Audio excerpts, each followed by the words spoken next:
Good afternoon. Good afternoon, ma'am.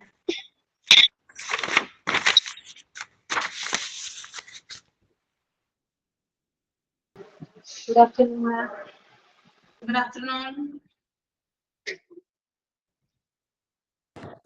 Good afternoon, ma'am. Good afternoon.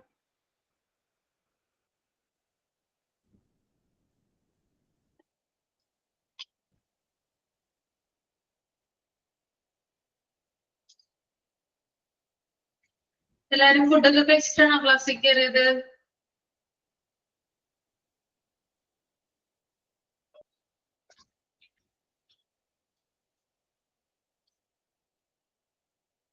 കുറച്ചുപേര് കഴിച്ചു, കുറച്ചുപേര് കഴിച്ചില്ല അല്ലെ?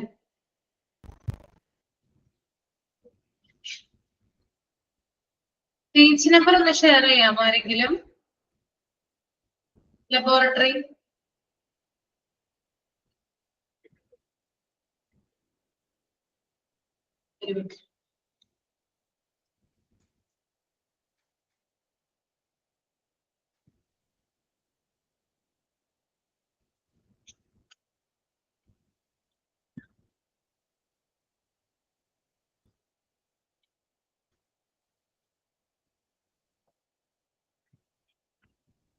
Okay okay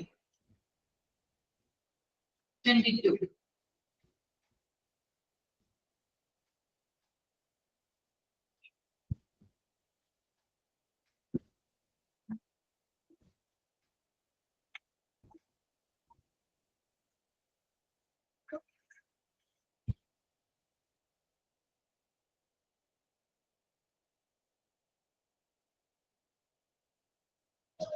okay, അപ്പൊ നമുക്ക് സ്റ്റാർട്ട് ചെയ്യാം.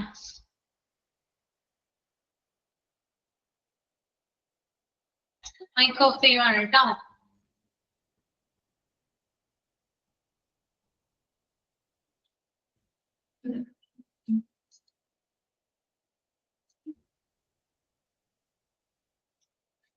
കഴിഞ്ഞ ക്ലാസ്സിൽ നമ്മള് സേഫ്റ്റി ഇൻ ലബോറട്ടറീസ് ആ ഒരു പാരാഗ്രാഫ് ഫുള്ള് കംപ്ലീറ്റ് ചെയ്തായിരുന്നു. ഇനി ജനറൽ സേഫ്റ്റി മെഷേഴ്സ് തൊട്ടാണ് നമ്മൾക്ക് പറയാനുള്ളത് അല്ലെ? ആണോ? കറക്റ്റ് അല്ലേ? ഓക്കെ.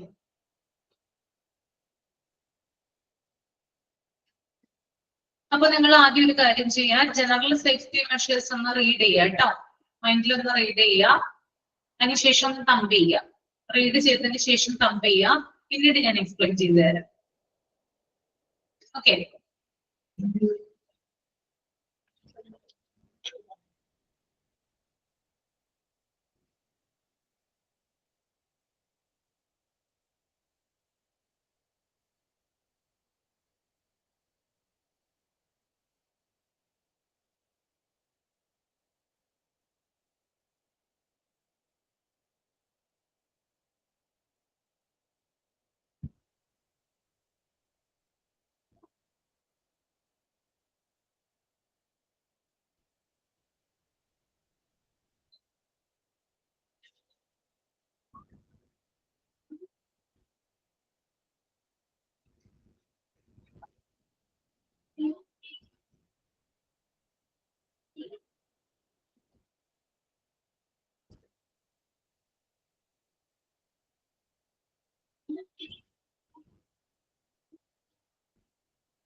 ഓക്കെ, റീഡ് ചെയ്തോ?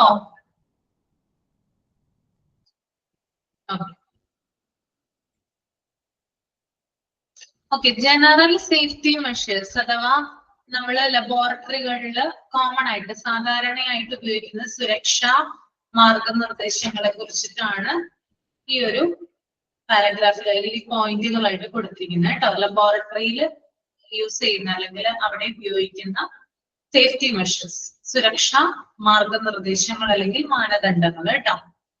First point, all laboratory personnel should have a knowledge of the laboratory safety policies and procedures and act in accordance with these at all times.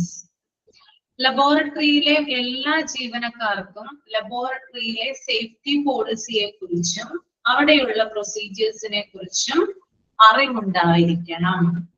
Okay, ലബോറട്ടറിയിലെ എല്ലാ ജീവനക്കാർക്കും അവിടെയുള്ള സുരക്ഷാ മാർഗനിർദ്ദേശങ്ങളെ കുറിച്ചും അതുപോലെ തന്നെ അവിടെ ഉള്ള നടപടികളെ കുറിച്ചും കൃത്യമായിട്ടുള്ള അറിവുണ്ടായിരിക്കണം. അറിവ് മാത്രമുണ്ടായാൽ പോരാ, എല്ലായ്പ്പോഴും അത് മെയിൻറ്റെയിൻ ചെയ്ത് കൊണ്ടുപോവുകയും വേണം. ഓക്കെ, ഇപ്പൊ ലബോറട്ടറിയിൽ എന്താണോ സേഫ്റ്റി പോളിസീസ് ഉള്ളത്, എന്താണോ പ്രൊസീജിയേഴ്സ് ഉള്ളത്, അതിനെക്കുറിച്ച് അറിവുണ്ടാവുകയും അത് മെയിൻറ്റെയിൻ ചെയ്ത് കൊണ്ടുപോവുകയും വേണം എന്നാണ് ഇവിടെ പറയുന്നത് കേട്ടോ. രണ്ടാമത്തെ point, list of dangerous materials used in the laboratory should be prepared. ലബോറട്ടറിയിൽ ഉപയോഗിക്കുന്ന അപകടകരമായിട്ടുള്ള വസ്തുക്കളുടെ ലിസ്റ്റ് തയ്യാറാക്കി സൂക്ഷിക്കണം. ഇപ്പൊ ഞാൻ കഴിഞ്ഞ ക്ലാസ്സിൽ പറഞ്ഞിട്ടുണ്ടായിരുന്നു, കുറേയധികം എന്താ പറയാ ഡേഞ്ചറസ് ആയിട്ടുള്ള മെറ്റീരിയൽസ് ലബോറട്ടറിയിലുണ്ട്. അതുകൊണ്ട് തന്നെ അവ ഏതൊക്കെയാണെന്നുള്ള ഒരു ലിസ്റ്റ് തയ്യാറാക്കി സൂക്ഷിക്കുന്നത് വളരെയധികം നല്ലതാണ്. ഓക്കെ, അപ്പൊ ഏതൊക്കെയാണോ ഡേഞ്ചറസ് ആയിട്ടുള്ള ഐറ്റംസ് അതിന്റെ ഒക്കെ ഒരു ലിസ്റ്റ് നമ്മൾ നേരത്തെ തന്നെ ഒരു എന്താ പറയാ പ്രിപ്പയർ ചെയ്ത് വെച്ചിട്ടുണ്ടാകണം ലബോറട്ടറിയിൽ വർക്ക് ചെയ്യുന്ന ആളുകൾ. ഓക്കെ, മൂന്നാമത്തെ point, eye wash facility should be made available as stand-alone facility or attached to sink. അതായത് ഐ വാഷ് ഫെസിലിറ്റിക്ക് സെപ്പറേറ്റ് ആയിട്ടുള്ള ഒരു സംവിധാനം ഉണ്ടായിരിക്കണം എന്നാണ് പറയുന്നത് കേട്ടോ. സ്റ്റാൻഡ് അലോൺ മീൻസ് സെപ്പറേറ്റഡ് ആയിട്ടുള്ള കേട്ടോ.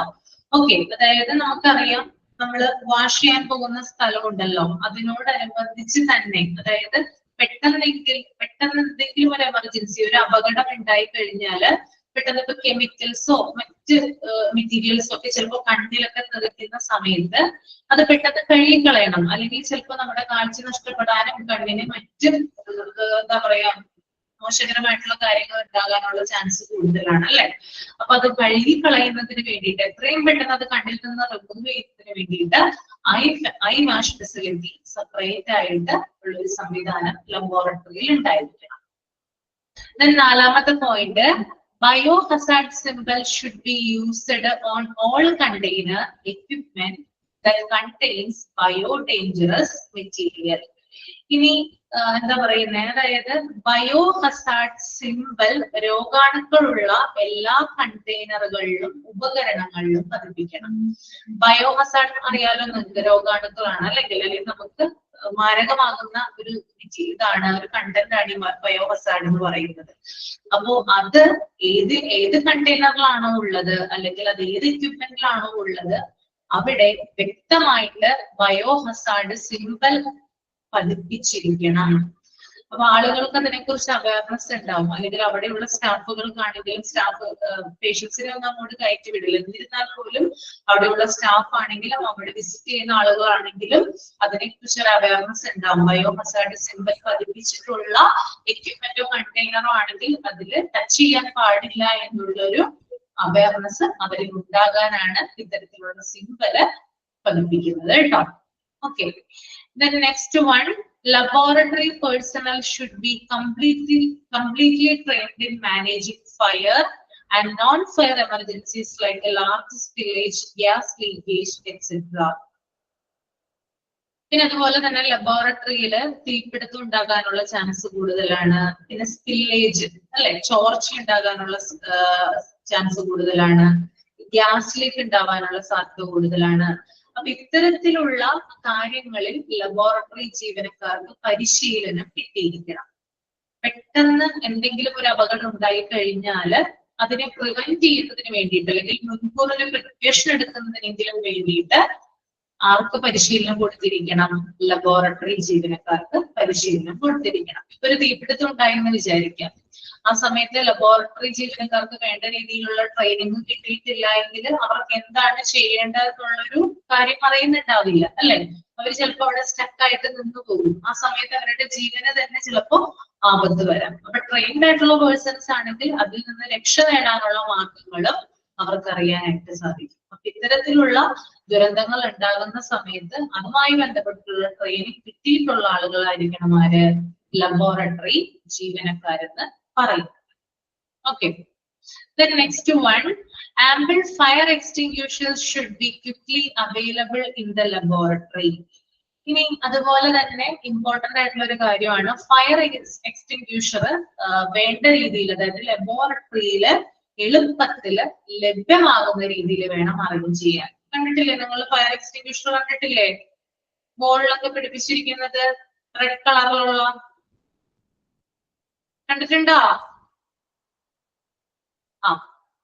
അപ്പോ അത് എളുപ്പത്തില് എത്രയും പെട്ടെന്ന് ആക്സസ് ചെയ്യുന്നതിന് വേണ്ടിയിട്ട്, അത്തരത്തിൽ എളുപ്പത്തിൽ ലഭ്യമാകുന്നതിന് വേണ്ടിയിട്ടായിരിക്കണം അത് ലബോറട്ടറിയിൽ അറേഞ്ച് ചെയ്യേണ്ടത് കേട്ടോ. Okay, the next one, accident, incident, injuries record of laboratory personnel should be kept and intimated to the designated authority. ഇനി അടുത്ത പോയിന്റ് എന്ന് പറയുന്നത് ലബോറട്ടറിയിൽ ഉണ്ടാകുന്ന അപകടങ്ങൾ, അതുപോലെ തന്നെ പരിക്കുകൾ, ഇത്തരത്തിലുള്ള കാര്യങ്ങൾ രേഖപ്പെടുത്തി ബന്ധപ്പെട്ട അധികാരിയെ അറിയിക്കണം.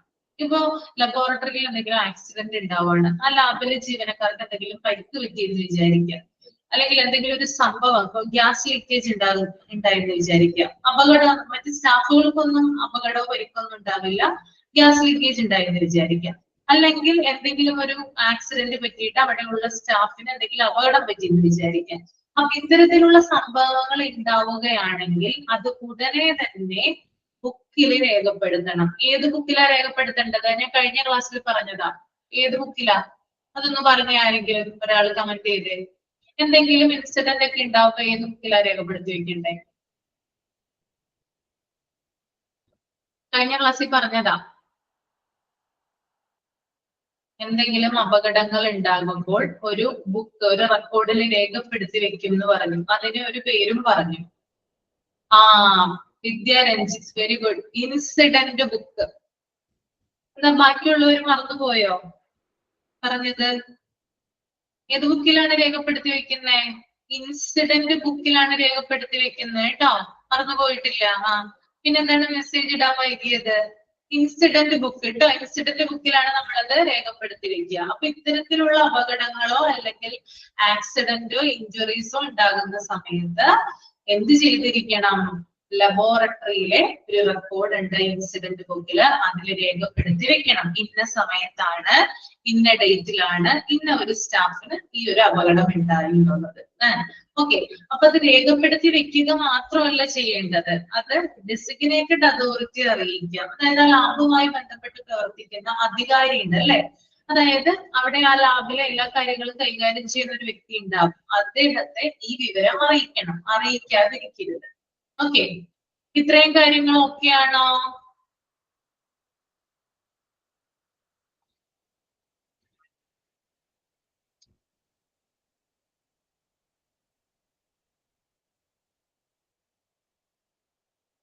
Then next point, do not chew gum, drink, smoke or eat while working in the lab.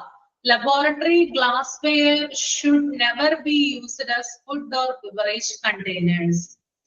അതായത് ലബോറട്ടറിയിൽ ജോലി ചെയ്യുമ്പോൾ ഭക്ഷണം കഴിക്കാനായിട്ട് പാടില്ല. ഓക്കെ, അതുപോലെ തന്നെ എന്തെങ്കിലും സാധനങ്ങൾ കുടിക്കാനായിട്ട് പാടില്ല, പുകവലിക്കാനായിട്ട് പാടില്ല, ചുയിങ്ങം ചവയ്ക്കരുത്. ഇത്രയും കാര്യങ്ങൾ ശ്രദ്ധിക്കണം. അതായത് ആ ലാബിന്റെ അകത്താണ് കേട്ടോ ഉദ്ദേശിക്കുന്നത്.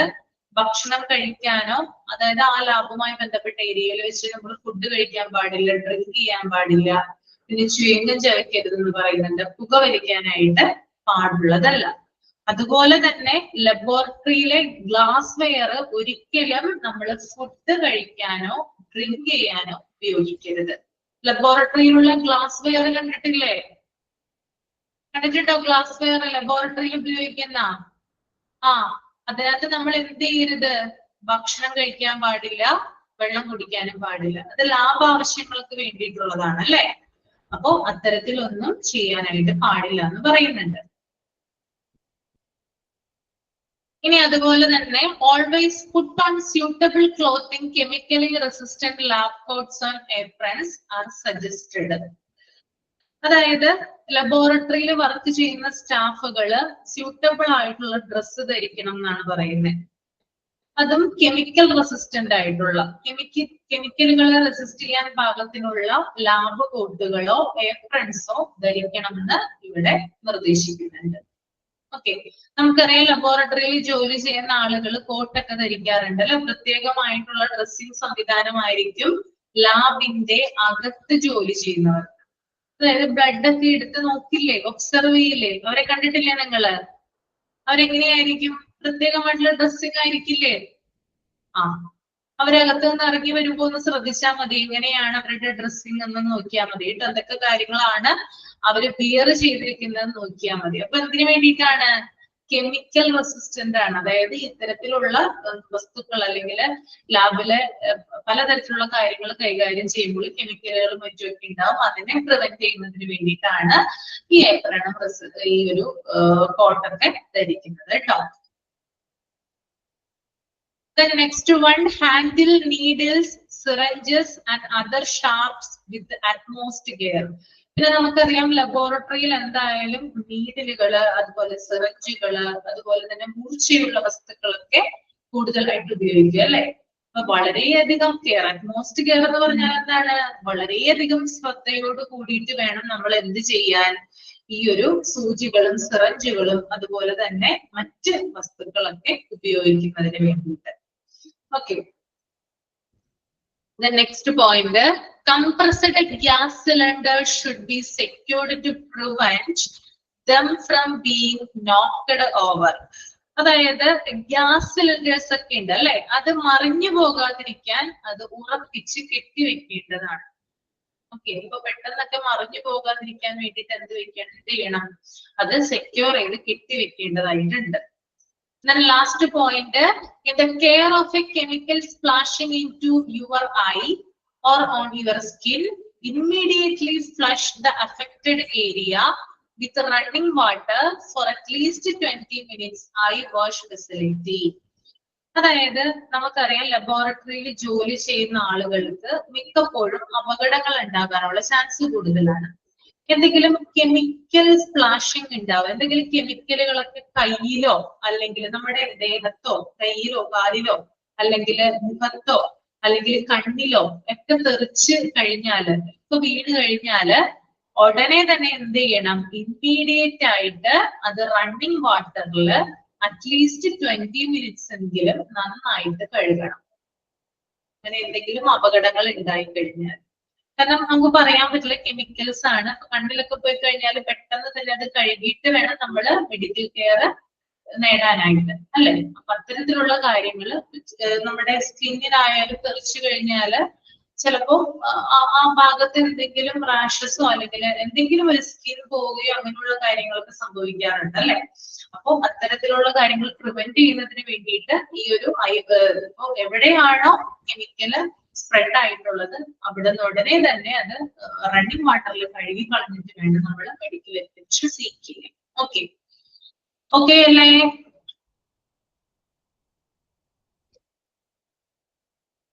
ഡൗട്ട് ഒന്നുമില്ലല്ലോ? ഓക്കെ. അപ്പൊ ഇത്തരം എന്താ പറയാ കുറെ അധികം അതായത് ഇൻസ്ട്രക്ഷൻസ് അല്ലെങ്കിൽ ജനറൽ സേഫ്റ്റി മെഷേഴ്സ് ആണ് ലബോറട്ടറിയിൽ നമ്മൾ വർക്ക് ചെയ്യുമ്പോൾ അല്ലെങ്കിൽ ആ ഒരു ലബോറട്ടറിയുമായി ബന്ധപ്പെട്ട് പ്രവർത്തിക്കുന്ന ആളുകൾ ശ്രദ്ധിക്കേണ്ടത് കേട്ടോ. ഇനി നമുക്ക് അടുത്തത് നോക്കാം. കുറച്ചധികം സിംബൽസ് കൊടുത്തിട്ടുണ്ട്. നോക്കിയേ നിങ്ങള്, signs and symbols used in a laboratory. To reduce accidents in the laboratory, it has been made compulsory to use signs and symbols in the laboratory. അതായത് ലബോറട്ടറിയിലുള്ള ആക്സിഡന്റുകൾ കുറയ്ക്കുന്നതിന് വേണ്ടിയിട്ട് നിർബന്ധമായിട്ടും ചില സൈനുകളും സിംബൽസുകളും ലബോറട്ടറിയിൽ ഉപയോഗിക്കേണ്ടതുണ്ട്. അപ്പൊ അത്തരത്തിലുള്ള സിംബൽസ് ആൻഡ് സൈൻസ് ആണ് താഴെ കൊടുത്തിരിക്കുന്നത്. അപ്പൊ നിങ്ങൾ ഒന്ന് ജസ്റ്റ് അതൊന്ന് വാച്ച് ചെയ്യാം, ഒന്ന് നോക്കുക, ഒബ്സർവ് ചെയ്യുക കേട്ടോ. ആ സിംബലുകളൊക്കെ ഒന്ന് ഒബ്സർവ് ചെയ്യാം. ചിലതൊക്കെ നിങ്ങൾക്ക് അറിയാനായിട്ട് സാധിക്കും. അപ്പൊ ഞാൻ ചോദിക്കുന്നതായിട്ട് ജസ്റ്റ് ഒന്ന് കമന്റ് ചെയ്യുക. സിമ്പിൾ ആയതുകൊണ്ടാണ് കേട്ടോ ചോദിക്കുന്നത്.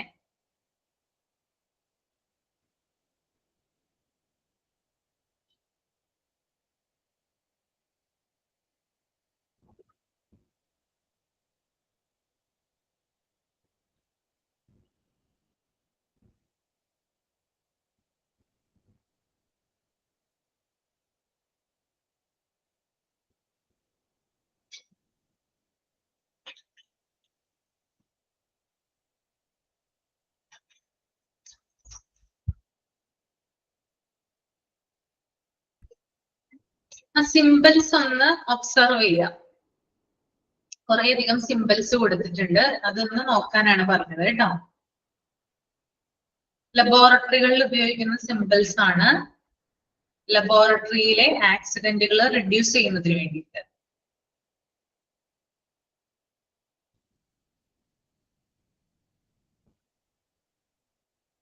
അപ്പൊ ആദ്യത്തേത് നമുക്ക് നോക്കാം.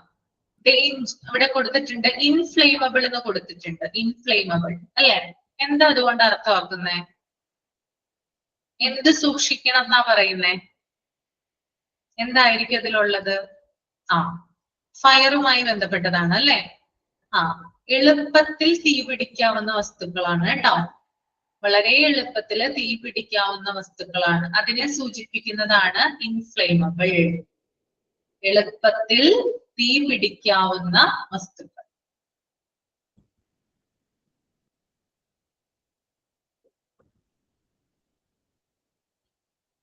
ക്ലിയർ അല്ലേ? നോട്ട് ചെയ്യുന്നുണ്ടോ? ആ, ദെൻ രണ്ടാമത്തെ നോക്കിയേ, ആ ക്രോസ് ചിഹ്നം ഉണ്ടല്ലോ ബ്ലാക്കില്, അതാണ് കേട്ടോ പറയാൻ പോകുന്നത്. ഹാംഫുൾ. ഹാംഫുൾ എന്താ ഉദ്ദേശിക്കുന്നത്? ഹാംഫുൾ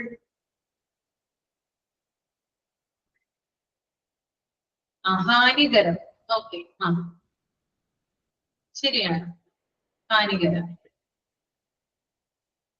അതായത് നമ്മുടെ സ്കിന്നിനും അതുപോലെ തന്നെ കണ്ണിനും ദോഷമുണ്ടാക്കുന്ന വസ്തുക്കളാണ് കേട്ടോ പ്രത്യേകിച്ച് ഇവിടെ പറയുന്നത്. ഓക്കെ, അതായത് നമ്മുടെ സ്കിന്നിനും അതുപോലെ തന്നെ നമ്മുടെ ഐക്കും ഹാംഫുൾ ആയിട്ടുള്ള വസ്തുക്കൾ, അതിനെയാണ് ആ ഒരു ക്രോസ് ചിഹ്നം കൊണ്ട് ഉദ്ദേശിക്കുന്നത്.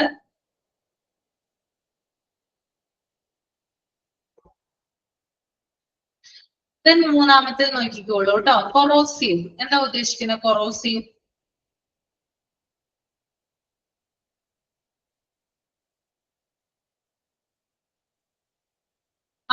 യെസ്, നശിപ്പിക്കുക എന്നുള്ളതാണ് അല്ലെ?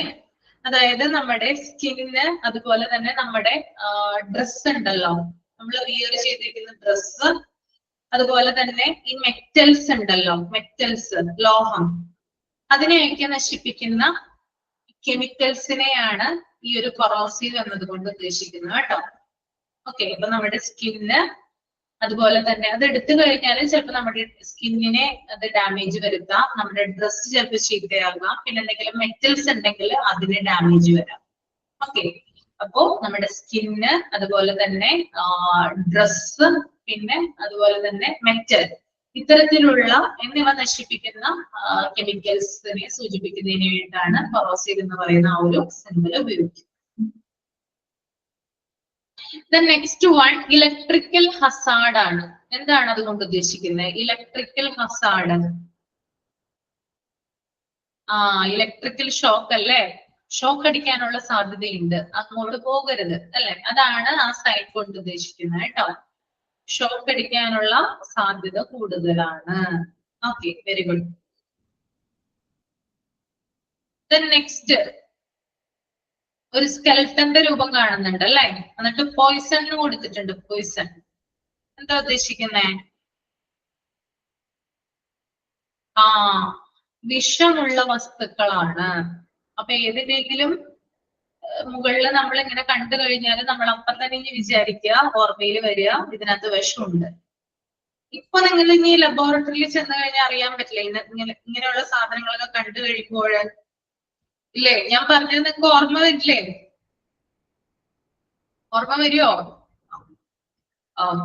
അപ്പൊ സ്കെൽട്ടന്റെ രൂപം കണ്ടു കഴിഞ്ഞാല് പ്രേതമാണെന്ന് വിചാരിക്കരുത്. എന്താണ്? അതിനകത്ത് വിഷമുള്ള വസ്തുക്കളാണ് ഉള്ളത് അല്ലെ? Okay. Then next one, risk of explosion.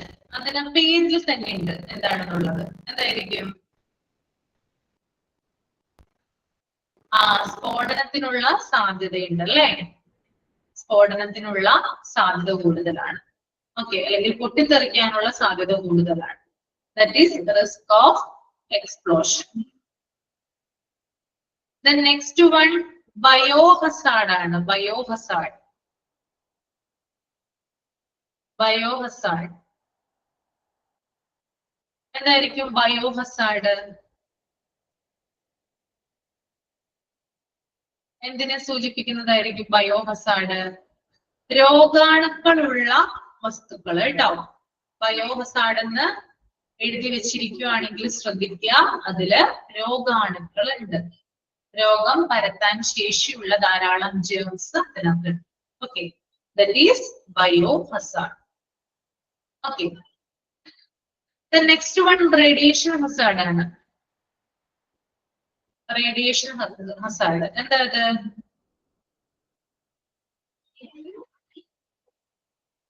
കുറേയധികം റേസ് ഉണ്ട് അല്ലെ? കിരണങ്ങള്, വികിരണങ്ങൾ എന്നൊക്കെ പറയും അല്ലെ? അത് ചെന്ന് കഴിഞ്ഞാല് അത് നമുക്ക് ഏറ്റി കഴിഞ്ഞാൽ അപകടമാണ് ഉണ്ടാവുക അല്ലെ?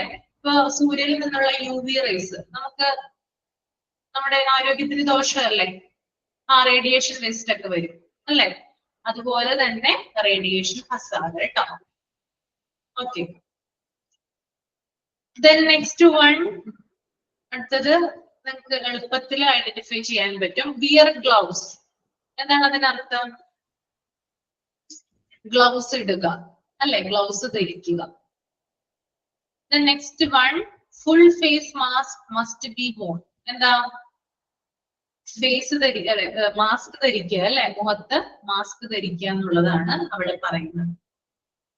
Then no food or drinks allowed. എന്താ ഉദ്ദേശിക്കുന്നേ? ഇവിടെ ഭക്ഷണവും പാനീയവും നിരോധിച്ചിരിക്കുന്നു, അങ്ങനെയാണ് മലയാളത്തിൽ പറയുക. ഫുഡ്, ഡ്രിങ്ക്സ് റിജക്ട് ചെയ്തിരിക്കുന്നു, അതാണ് കേട്ടോ. രണ്ടും ഇവിടെ അനുവദിക്കുന്നതല്ല. മറ്റൊരു സിമ്പിൾ കൊടുത്തിട്ടുണ്ട്. Okay, last one. No smoking. അപ്പോ ഇത്തരത്തിലുള്ള സിമ്പിളുകളാണ് നമ്മൾ സാധാരണയായിട്ട് ലബോറട്ടറികളിൽ ഉപയോഗിക്കുന്നത് കേട്ടോ. ക്ലിയർ അല്ലേ? അപ്പൊ സിമ്പിളുകൾ ഇമ്പോർട്ടന്റ് ആണ് കേട്ടോ, പരീക്ഷയ്ക്ക് ചോദിക്കും. ഞാൻ എന്തായാലും എക്സാമിന് മുമ്പ് ഏതൊക്കെ പാട്ടാണെന്ന് പറഞ്ഞിട്ടില്ല, ഇമ്പോർട്ടന്റ് ആയിട്ടുള്ളത് പറഞ്ഞു തരാട്ടോ എന്തായാലും. അപ്പൊ ഇതിപ്പോ ഞാൻ പറയുവാണ്, സിമ്പിളുകൾ മസ്റ്റ് ആയിട്ടും പഠിച്ചിരിക്കുക. ഏതെങ്കിലും 2-3 സിമ്പിൾസ് ഉറപ്പായിട്ടും ലബോറട്ടറി സർവീസ് എന്ന് ഉണ്ടാവും കേട്ടോ. ഓക്കെ.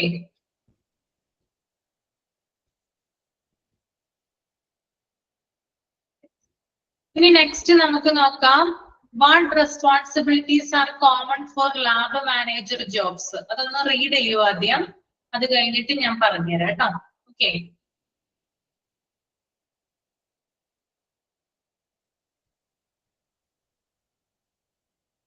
ടെൻഷൻ ഒന്നും ആവണ്ട, നിങ്ങൾ പഠിച്ചു പോകുന്ന കാര്യങ്ങളല്ലേ.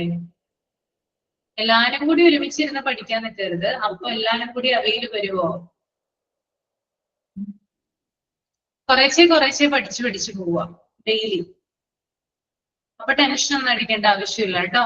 നിങ്ങള് PDF എന്നുള്ളത് നിങ്ങളുടെ ടെക്സ്റ്റ് ബുക്കിൽ നിന്നുള്ള കാര്യങ്ങളല്ലേ ഉണ്ടാവുള്ളൂ. പിന്നെ പേടിക്കുന്ന എന്തിനാ?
കഴിഞ്ഞെങ്കിൽ തമ്പ് ചെയ്യാം കേട്ടോ.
ഓക്കെ, അപ്പൊ നോക്കിയേ നിങ്ങള് ലാബ് മാനേജറുടെ റെസ്പോൺസിബിലിറ്റീസ് എന്തൊക്കെയാണെന്നാണ് കേട്ടോ പറയുന്നത്. ഒരു ലാബ് മാനേജർക്കുള്ള ഡ്യൂട്ടീസ് എന്തൊക്കെ കാര്യങ്ങളാണ് അദ്ദേഹം ചെയ്യേണ്ടതെന്നാണ് താഴെ കൊടുത്തിരിക്കുന്നത്.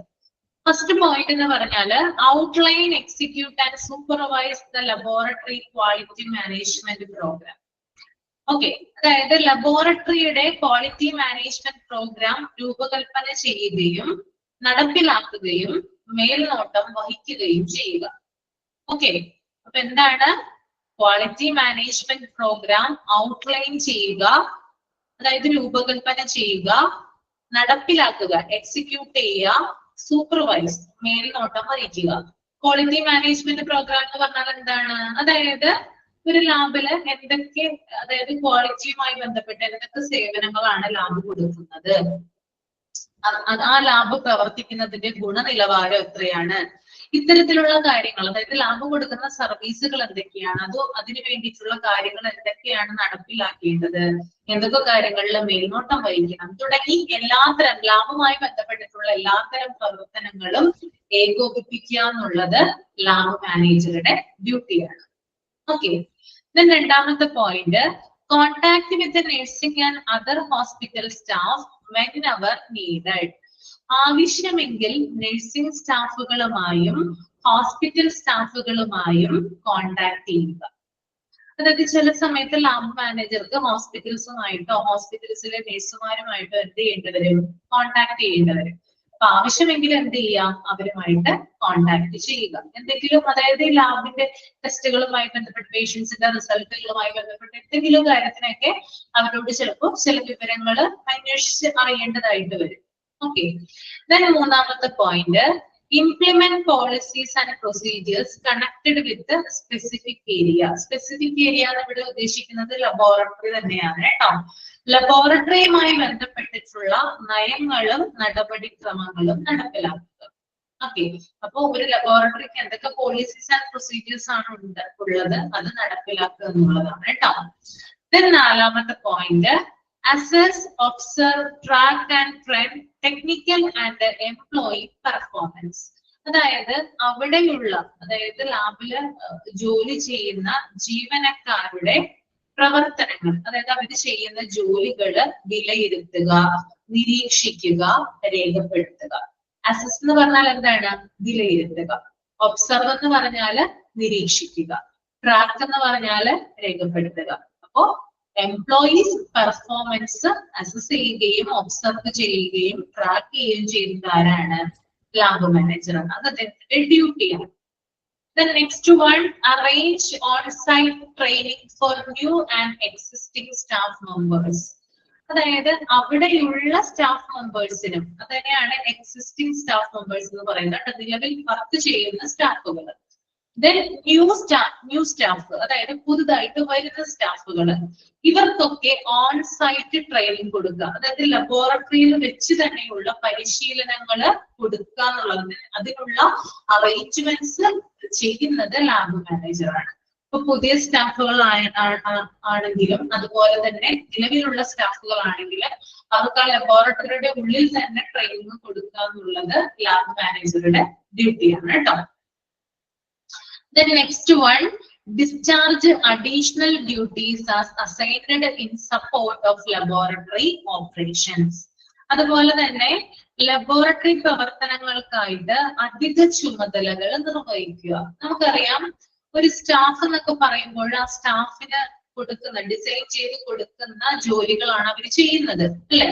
പക്ഷെ ലാബ് മാനേജർ എന്ന് പറഞ്ഞാൽ അങ്ങനെയല്ല. ഇപ്പൊ ലബോറട്ടറിയിലെ ഒരു ലബോറട്ടമിസ്റ്റ്, ഓക്കെ, അവരുടെ ഡ്യൂട്ടി എന്താ? ലബോറട്ടമിസ്റ്റിന്റെ ഡ്യൂട്ടി എന്താ? കമന്റ് ചെയ്തേ. ലബോറട്ടമിസ്റ്റിന്റെ ഡ്യൂട്ടി എന്താ അവരുടെ ജോലി? സാമ്പിള് കളക്ട് ചെയ്യുക, അല്ലെ? ബ്ലഡ് സാമ്പിള് കളക്ട് ചെയ്യുന്നതാണ്, ഗ്യാദർ ചെയ്യുന്നതാണ് ലബോറട്ടമിസ്റ്റിന്റെ ജോലി. അപ്പൊ അവരത് മാത്രം ചെയ്താൽ മതി, അല്ലെ? പക്ഷെ ലാബ് മാനേജർ അങ്ങനെയല്ല, അധിക ചുമതലകൾ അദ്ദേഹത്തിന് ഉണ്ടാവും, അഡീഷണൽ ആയിട്ടുള്ള ഡ്യൂട്ടീസ് അദ്ദേഹത്തിന് കൊടുത്തിട്ടുണ്ടാവും. അപ്പോ അത്തരത്തിലുള്ള പ്രവർത്തനങ്ങൾ നടത്തുക, അഡീഷണൽ ഡ്യൂട്ടീസ് ഉണ്ടെങ്കിൽ അത് നിർവഹിക്കുക എന്നുള്ളത് ലാബ് മാനേജറുടെ ഡ്യൂട്ടിയാണ്. Then next one, extend customer service to include all internal and external customers. അതായത് ആ ലാബിൽ വരുന്ന എല്ലാത്തരം കസ്റ്റമേഴ്സിനെയും, അതായത് ഇപ്പോ ഇന്റേണൽ ആൻഡ് എക്സ്റ്റേണൽ കസ്റ്റമേഴ്സ് എന്ന് പറയുന്നുണ്ട്. അതിനകത്ത് ഡോക്ടർമാര് വരാം, അതുപോലെ രോഗികൾ ഉണ്ടാകാം. അത്തരത്തിലുള്ള ആളുകൾക്ക് മികച്ച രീതിയിലുള്ള സേവനം നൽകുക. ഓക്കെ, ഇപ്പൊ ഡോക്ടേഴ്സ് ആണെങ്കിലും അതുപോലെ പേഷ്യൻസ് ആണെങ്കിലും അവർക്ക് നല്ല രീതിയിലുള്ള ഒരു കസ്റ്റമർ സർവീസ് കൊടുക്കുക എന്നുള്ളത് ലാബ് മാനേജറുടെ ഡ്യൂട്ടിയാണ്. Next point, make sure that communication of laboratory data and appropriate result reporting. Okay, അതായത് ലാബ് ഡാറ്റ കമ്മ്യൂണിക്കേഷൻ അതുപോലെ തന്നെ റിസൾട്ട് റിപ്പോർട്ടിംഗ് ഇവ ശരിയായ രീതിയിൽ നടക്കുന്നു എന്ന് ഉറപ്പുവരുത്തുക. അതായത് ലാബിന്റെ ഡാറ്റ, അതായത് സാമ്പിൾ ഡാറ്റയുമായി ബന്ധപ്പെട്ട് കമ്മ്യൂണിക്കേഷൻ ഉണ്ടാവും. ഇപ്പോൾ ഡോക്ടറും അതുപോലെ തന്നെ എന്താ പറയാ ലാബും അതുപോലെ തന്നെ നഴ്സും അതുപോലെ തന്നെ ലാബ് ജീവനക്കാരും തമ്മിൽ പരസ്പരം ഒരു കമ്മ്യൂണിക്കേഷൻ ഒക്കെ ഉണ്ടാവും. ആ കമ്മ്യൂണിക്കേഷനും പിന്നെ ശരിയായിട്ടാണോ റിസൾട്ടുകൾ റിപ്പോർട്ട് ചെയ്യപ്പെടുന്നതെന്നുള്ള കാര്യങ്ങളൊക്കെ ഉറപ്പുവരുത്തേണ്ടത് ആരാണ്? ലാബ് മാനേജറാണ്, അല്ലെ? അതായത് ഒരു പേഷ്യന്റിനകത്ത് സാമ്പിൾ കളക്ട് ചെയ്തെന്ന് വിചാരിക്കുക, തെറ്റായിട്ടാണ് ലാബ് റിപ്പോർട്ട് പുറത്തു വന്നത്, അല്ലെ? അത് ഭയങ്കരമായിട്ടുള്ള പ്രശ്നങ്ങൾ ഉണ്ടാകും, അല്ലെ? അപ്പൊ ഇത് ഉറപ്പുവരുത്തേണ്ടത് ഈ ഒരു റിപ്പോർട്ടൊക്കെ ലാബ് റിപ്പോർട്ടൊക്കെ കറക്റ്റ് ആണോ എന്ന് ചെക്ക് ചെയ്യേണ്ടത് ആരാണ്? ഈ ഒരു ലാബ് മാനേജറാണ്. ഓക്കെ, അദ്ദേഹം നോക്കിയിട്ടാണ് ബാക്കിയുള്ളവർ സൈൻ ചെയ്യുന്നത്. നിങ്ങൾ കണ്ടിട്ടില്ലേ ലാബിന്റെ റിപ്പോർട്ടില് സൈൻ ഉണ്ടാവും, അല്ലെ? സീലും സൈനൊക്കെ ഉണ്ടാവില്ലേ? ശ്രദ്ധിച്ചിട്ടുണ്ടോ? ഇത് ഇദ്ദേഹം ഒബ്സർവ് ചെയ്തതിന് ശേഷമാണ് എന്ത് ചെയ്യുന്നത്? സൈൻ ഒക്കെ ചെയ്യുന്നത് കേട്ടോ, അതുമായി ബന്ധപ്പെട്ട ആളുകൾ. അതൊന്ന് ശ്രദ്ധിച്ചാൽ മതി ഇനി ലാബ് റിപ്പോർട്ടില് സൈൻ ഉണ്ടോ എന്നുള്ളത് കേട്ടോ. Okay,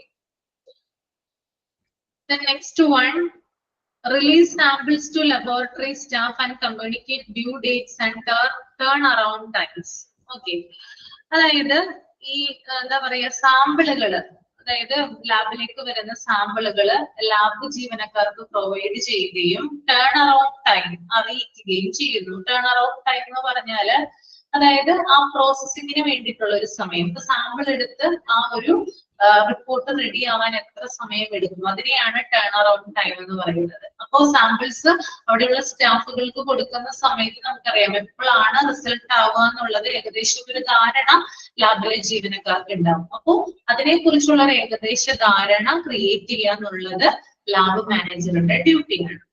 okay, next one, guide the handling and resolution of complex issues and complaints. ഇനി പലതരത്തിൽ ലാബുമായി ബന്ധപ്പെട്ടിട്ട് അല്ലെങ്കിൽ ചെയ്യുന്ന ടെസ്റ്റുകളുമായി ബന്ധപ്പെട്ട് പലതരത്തിലുള്ള പ്രശ്നങ്ങളും പരാതികളൊക്കെ ഉണ്ടെങ്കിൽ അത് കൈകാര്യം ചെയ്യുക എന്നുള്ളത് ലാബ് മാനേജറുടെ ഡ്യൂട്ടിയാണ്. Okay, next, responsible for all employees who are working at all labs on demand facilities. അതായത് ചില കാര്യങ്ങൾ ഈ ലാബ്സ് ഓൺ ഡിമാൻഡ് എന്ന് പറഞ്ഞാല് ചില സമയത്ത് എമർജൻസി ആയിട്ട് ചില ടെസ്റ്റുകൾ നമ്മൾക്ക് ചെയ്യേണ്ടതായിട്ട് വരും, അല്ലെ? പെട്ടെന്ന് തന്നെ റിസൾട്ട് കിട്ടുന്ന രീതിയിലുള്ള ടെസ്റ്റുകളൊക്കെ ചെയ്യാറില്ലേ? എമർജൻസി പേഷ്യൻസിനൊക്കെ ചില ടെസ്റ്റുകൾ ചെയ്യാറില്ലേ? അതായത് ഗുരുതരമായിട്ട് കിടക്കുന്ന ക്രിട്ടിക്കൽ ആയിട്ട് കിടക്കുന്ന പേഷ്യൻസിനൊക്കെ ചിലപ്പോ ചില ടെസ്റ്റുകൾ ആവശ്യമായിട്ട് വരും. അപ്പൊ അതിന്റെ റിസൾട്ട് എത്രയും പെട്ടെന്ന് കിട്ടേണ്ടതായിട്ട് വരാറുണ്ട്. അപ്പൊ അത്തരത്തില് എത്രയും പെട്ടെന്ന്, അതായത് ഒരു മണിക്കൂറൊക്കെ എടുത്തിട്ടായിരിക്കും ചിലപ്പോ ആ റിസൾട്ട് കിട്ടുന്നത്. പക്ഷെ അത് ഒരു 15 മിനിറ്റ്സിനുള്ളിലൊക്കെ ചിലപ്പോ എന്ത് ചെയ്യാറുണ്ട്? ആ റിസൾട്ടുകൾ ചിലപ്പോ ഇത്തരത്തിലുള്ള പേഷ്യൻസിന് കൊടുക്കാറുണ്ട്. അപ്പൊ അങ്ങനെയുള്ള ജോലികൾ ചെയ്യുന്ന സ്റ്റാഫുകൾ ഉണ്ട്. അതായത് വളരെ പെട്ടെന്ന് ഈ ഒരു റിസൾട്ടുകൾ ക്രിയേറ്റ് ചെയ്യുന്നതിന് വേണ്ടിയിട്ട് ജോലി ചെയ്യുന്ന സ്റ്റാഫുകൾ ഉണ്ട്. അവരുടെ റെസ്പോൺസിബിലിറ്റീസ് ആരുടെ അണ്ടറിൽ വരുന്നതാണ്? ലാബ് മാനേജറുടെ അണ്ടറിൽ വരുന്നതാണ്. ഓക്കെ, മനസ്സിലായോ?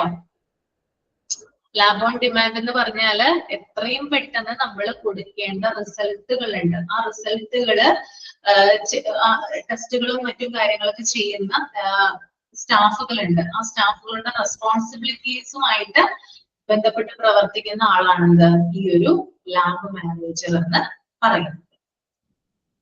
Next one, ensure adherence with the federal, state and system regulations to provide operation.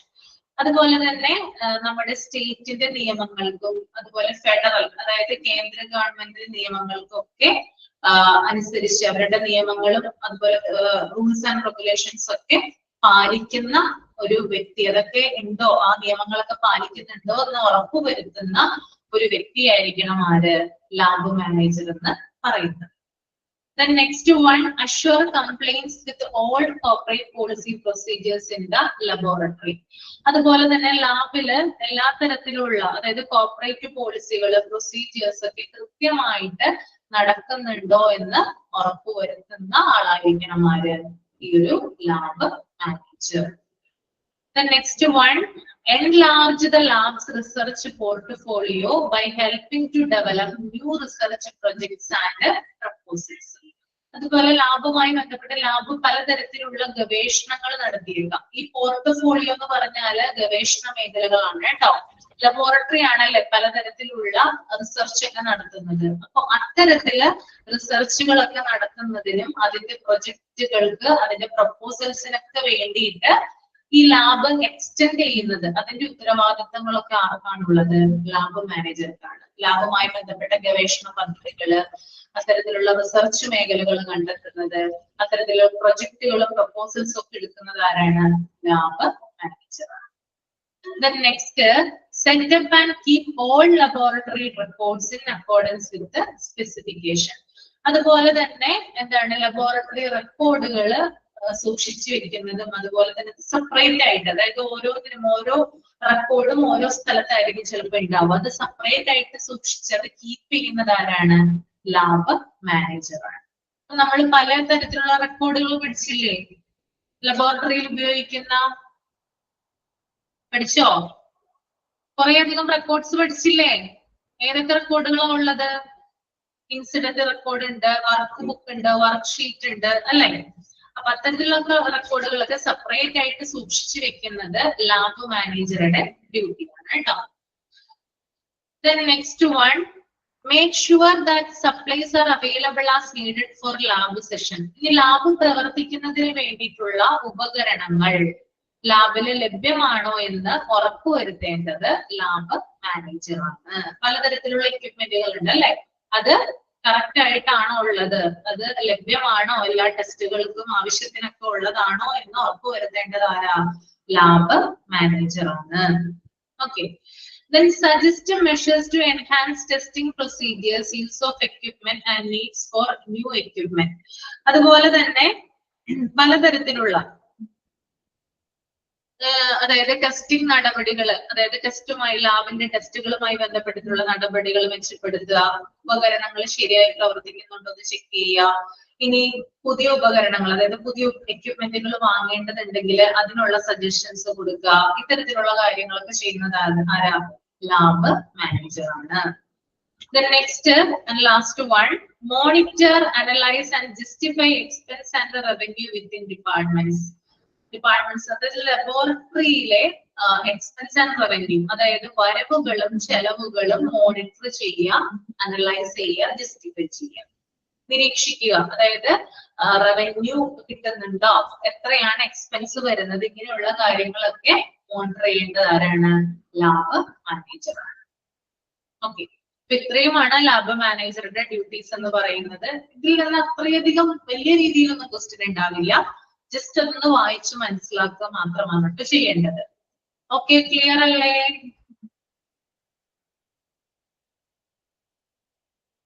അപ്പൊ ഞാൻ മൈക്ക് ഓൺ ചെയ്യാം, എന്തെങ്കിലും ഡൗട്ട് ഉണ്ടെങ്കിൽ ചോദിച്ചോളൂ.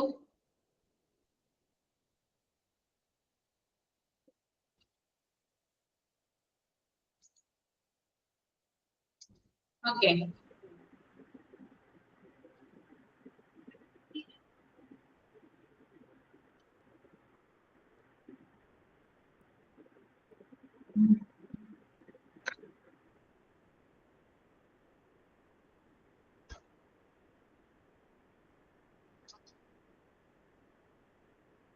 അത് ഞാൻ ചോദിച്ചിട്ടൊന്ന് പറയട്ടെ. നമുക്ക് മെയിൻ എക്സാമിന് ഗൈഡിൽ നിന്നാണ് ചോദിക്കുന്നത്. ഇതുമായി ബന്ധപ്പെട്ടുള്ള കാര്യം ഞാൻ നാളെ പറയാം. നമുക്ക് ഉറപ്പില്ലാതെ പറഞ്ഞിട്ട് ചോദിക്കട്ടെ, നിഷാ മിസ്സിനോട് ചോദിച്ചിട്ട് എന്നിട്ട് പറയാം. ഉറപ്പില്ലാത്ത കാര്യം പറഞ്ഞാൽ നിങ്ങളെ ടെൻഷൻ അടുപ്പിച്ചിട്ട് കാര്യമില്ല. മെയിൻ എക്സാമിന് എന്തായാലും കേടില്ലെന്നാണ് ചോദിക്കുക. അത് ഉറപ്പുള്ള കാര്യമാണ്. ടൈം എക്സാം ഒന്ന് ഞാൻ ഡൗട്ട് ക്ലിയർ ചെയ്തിട്ട് ചോദിക്കാം കേട്ടോ. നാളെ പറയാം. മതിയില്ലേ?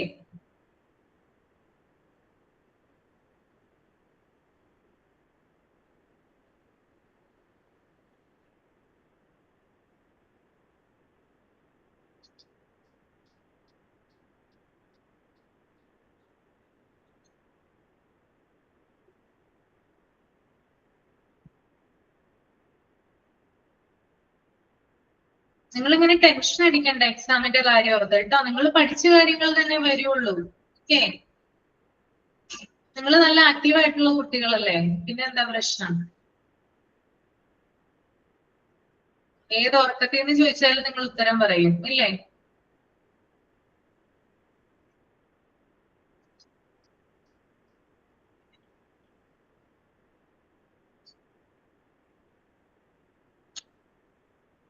ഞാൻ സത്യം പറഞ്ഞേ, നല്ല എനർജറ്റിക് ആയിട്ടുള്ള പിള്ളേരാ. പിന്നെ എന്താ പ്രശ്നം?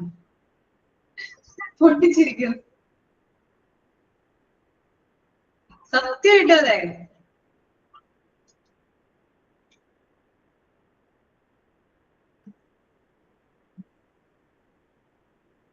ഇവിടെ ഡൗട്ടൊന്നുമില്ല.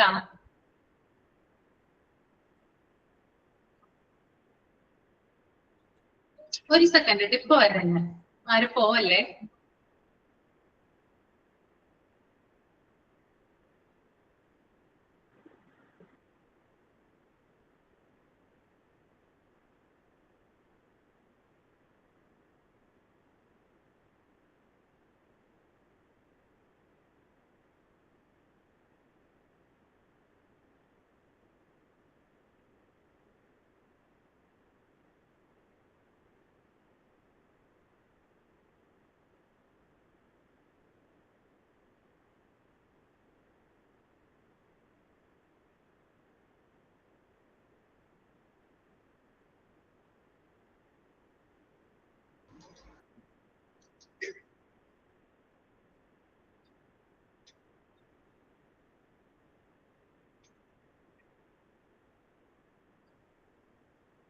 ഞാനിപ്പോ നിഷമിസിനോട് ചോദിച്ചിട്ടുണ്ടായിരുന്നു. അപ്പോ നമ്മൾക്ക് മോക്ക് ടെസ്റ്റിൽ നിന്നും ടൈം എക്സാമിന് ക്വസ്റ്റ്യൻ വരും. അതുപോലെ ടീച്ചേഴ്സ് ഇമ്പോർട്ടന്റ് ആണെന്ന് പറഞ്ഞ് നിങ്ങൾക്ക് അടയാളപ്പെടുത്തി തരുന്ന ചില സംഭവങ്ങളില്ലേ, അതിൽ നിന്ന് ക്വസ്റ്റ്യൻ വരും. പിന്നെ നമ്മുടെ ചാപ്റ്ററിൽ നിന്നും ക്വസ്റ്റ്യൻ വരും കേട്ടോ. ഗൈഡിൽ നിന്ന് വരുന്നത് മെയിൻ എക്സാമിനാണ്. മനസ്സിലായോ? മോക്ക് ടെസ്റ്റ് ഒക്കെ നന്നായിട്ട് നോക്കുക. പിന്നെ അതുപോലെ തന്നെ ഇമ്പോർട്ടന്റ് ഏരിയകൾ മിസ്സുമാര് പറഞ്ഞു തന്നിട്ടുണ്ടെങ്കിൽ അത് നോക്കുക. ഇതൊക്കെ നോക്കിയിട്ട്, ഞാൻ പറഞ്ഞു തന്നിട്ടില്ലല്ലോ നിങ്ങൾക്ക്, ഇമ്പോർട്ടന്റ് ഏരിയസ് പറഞ്ഞു തന്നിട്ടില്ലല്ലോ. അത് പറഞ്ഞു തരാം. ലാസ്റ്റ് 2 ക്ലാസ്സുകളായിട്ട് ഞാനത് പറഞ്ഞുതരാം കേട്ടോ. ഓക്കെ, ഇപ്പൊ ഡൗട്ട് തീർന്നില്ലേ? മൊത്തത്തില് പഠിക്കണം. പഠിച്ചാലല്ലേ നമുക്ക് പരീക്ഷ പാസ്സാകാൻ പറ്റുള്ളൂ അല്ലേ? എളുപ്പമാണ്, നിങ്ങൾക്ക് പെട്ടെന്ന് കിട്ടും. നിങ്ങൾക്ക് എല്ലാവർക്കും നല്ല മാർക്കും ഉണ്ടാവും കേട്ടോ. അതോർത്ത് ആരും പേടിക്കേണ്ട, ഞാനാണ് ഗ്യാരണ്ടി. കൺഫ്യൂഷൻ ഒന്നും ആകണ്ട. കൺഫ്യൂഷൻ എന്തിനാകുന്നേ? ഇന്ന് തന്നെ ഓരോ പോർഷൻസ് വെച്ചിട്ടൊന്ന് പഠിച്ചു നോക്കിയേ. എന്നിട്ട് ഫൈനൽ ആകുമ്പോൾ ആ എക്സാമിന്റെ സമയത്തൊന്ന് റിവൈസ് ചെയ്യൂ. അപ്പൊ ഓക്കെ ആകും. ഓക്കെ,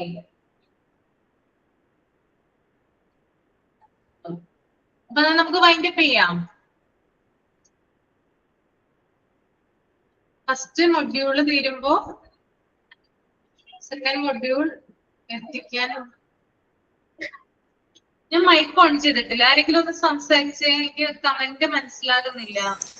ആദ്യത്തെ പഠിച്ചു വന്ന് സെക്കൻഡ് തുറക്കുമ്പോ ആദ്യത്തേത് മൊത്തം പോവുക. ആദ്യത്തേത് പോകുന്നു. ഒന്ന് എഴുതി നോക്കിയേ. വായിച്ചു കഴിഞ്ഞിട്ട് ഒന്ന് എഴുതി നോക്കിയേ ഒരു പ്രാവശ്യം, ഇമ്പോർട്ടന്റ് ആയിട്ടുള്ള കാര്യങ്ങള്. അങ്ങനെ ഒന്ന് ചെയ്തു നോക്കാമോ? മോം ടെസ്റ്റ് അല്ലെങ്കിൽ നിങ്ങൾ ക്ലാസ് കേട്ട് പഠിച്ചാലും മതി. മോം ടെസ്റ്റ് മാത്രം പഠിച്ചാലോ? മോം ടെസ്റ്റിലെ ക്വസ്റ്റ്യൻസ് കൂടുതലായിട്ട് ഉണ്ടാവാ? മോക്ക് ടെസ്റ്റിന് ഉണ്ടാവും. കൂടുതൽ എന്ന് പറയാൻ പറ്റില്ല, ഉണ്ടാകും. മോക്ക് ടെസ്റ്റിന് ഉണ്ടാവാതിരിക്കില്ല. ഈ ഒരു ടൈപ്പ് ആയിരിക്കില്ലേ? ഈ ഒരു ടൈപ്പ് ആയിരിക്കില്ല. ആ ഒരു ടൈപ്പിലായിരിക്കും ക്വസ്റ്റ്യൻ ഉണ്ടാവല്ല.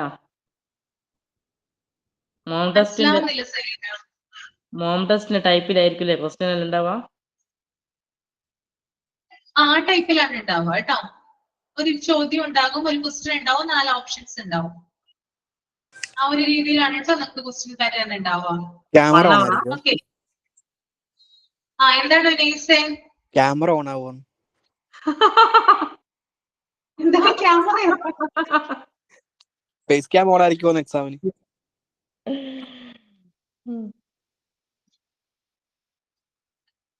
വിനീസ് ക്ലാസ്സിൽ കയറാറുണ്ടോ എപ്പോഴും? ആ ഇടയ്ക്കിടയ്ക്ക് കയറാറുണ്ട്. ഇല്ല മാം, വെറുതെ അവൻ കയറത്തുന്നു. ഞാൻ കുറെ നാള് മുമ്പ് കണ്ടതാ, പിന്നെ ഇപ്പോഴാ കാണുന്നേ. ഇടയ്ക്ക് ഇത്രയും കയറത്തുള്ളൂ. സ്ത്രീകൾക്കിടയിൽ ഒരു പുരുഷ ശബ്ദം കേൾക്കുമ്പോ ഭയങ്കര സന്തോഷാ. ഇല്ല ഫുൾ ലൈവ് കയറാറില്ല, റെക്കോർഡ് ക്ലാസ് ആയിരുന്നു. ഇല്ലല്ലേ, റെക്കോർഡാണ് കാണുന്നേ. ആ ഓക്കെ. അപ്പൊ റെക്കോർഡ് ക്ലാസ്, ഈ ക്ലാസ്സുകളൊക്കെ പെൻഡിങ് ഉണ്ടോ? കാണാനുണ്ടോ ഇനി? ആ ഉണ്ട് കുറച്ചേ ഉള്ളൂ. ആ എന്തായാലും ഈ മാസം കൊണ്ടൊന്ന് കണ്ടു തീർക്കാനൊക്കെ നോക്കാം കേട്ടോ. ഉണ്ട്, ഫ്രീ ടൈം കിട്ടുമ്പോഴത്തേക്കും ക്ലിയർ ആക്കുന്നുണ്ട്. ടെൻഷൻ ഒന്നും ആവണ്ട, പതുക്കെ പതുക്കെ നോക്കിയാൽ മതി. എല്ലാരും കൂടി അവിയില് പരുവത്തിലാക്കരുത് കേട്ടോ, അപ്പൊ നമുക്ക് ഒന്നും കിട്ടില്ല. ഇമ്പോർട്ടന്റ് ഏരിയ പറയുന്നുണ്ടെങ്കിൽ അത് ആദ്യം കവർ ചെയ്ത് പോവുക, അതിനുശേഷം ബാക്കിയുള്ളത് പഠിക്കുക. ഓക്കെ. മാം എത്ര മാർക്കിലായിരിക്കും എക്സാം? എന്താ? എക്സാം എത്ര മാർക്കിലായിരിക്കും? അത് ഞാൻ പറയാം, നാളെ പറയാം കേട്ടോ. നാളെ വിശദമായിട്ട് പറയാം. Okay. Okay ma'am. Thank you miss. Thank you. Thank you. Thank you ma'am. Thank you.